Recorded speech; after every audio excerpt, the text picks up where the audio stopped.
今日は冷凍もやしを使って、野菜の炒め物を作ろうと思います。まずフライパンに、油を敷いてごま油を使います。ごま油大さじ1杯ほどを入れて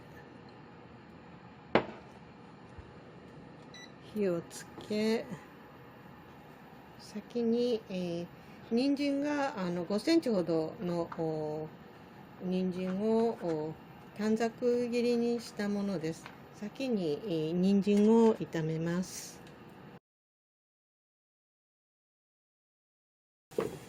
蓋をして、炒めます。その間にお湯を沸かしてます。たっぷり。人参に火が通ってしんなりしてきました。ここに舞茸を一口入れます。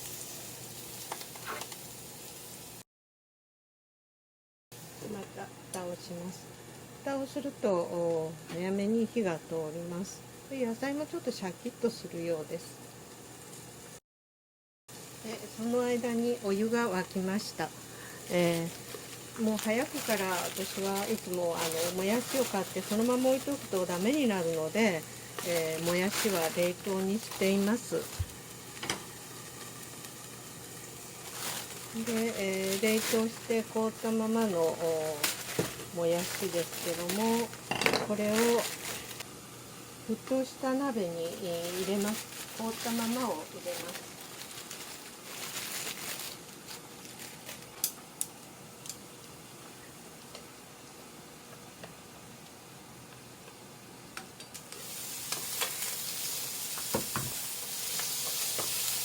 その間に野菜も炒まりました。で、丸天ですけど、これを2枚ほど千切りっていうか薄切りにしています。でこれを先にささっと炒めて、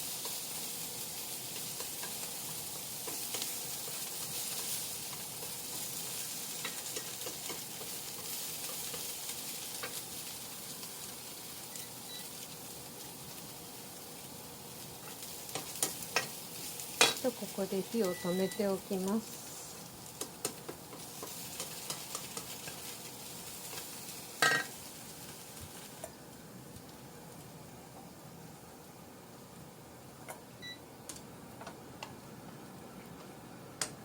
さっと湯通ししたところで、中で、解凍できましたので、沸騰する前にちょっと湯を通しただけですけど止めます。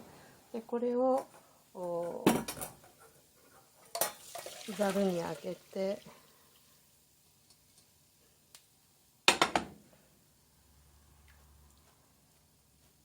軽く水切りをしたら、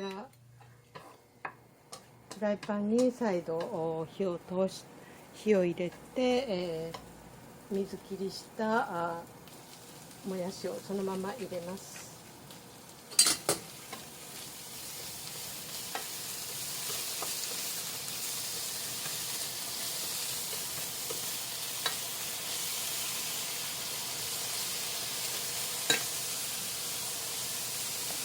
これに、塩コショウをちょっとして、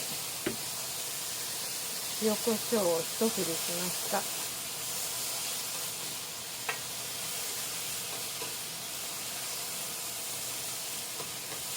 私はいつもこのだし入りの醤油を使いますけども、これを鍋肌に合わせて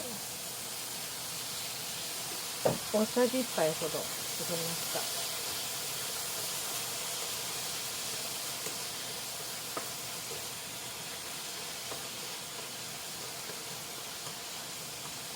野菜炒めはそれぞれにいろんな味付けの方法があると思います。で、一味をちょっとかけます。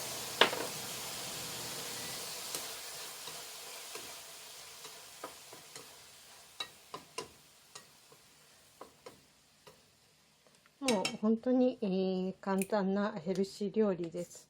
出来上がりました。味見をして、自分で、好みの味をつけてください。もやしはもうほんとさっとあれするだけで割とシャキシャキと食べれます。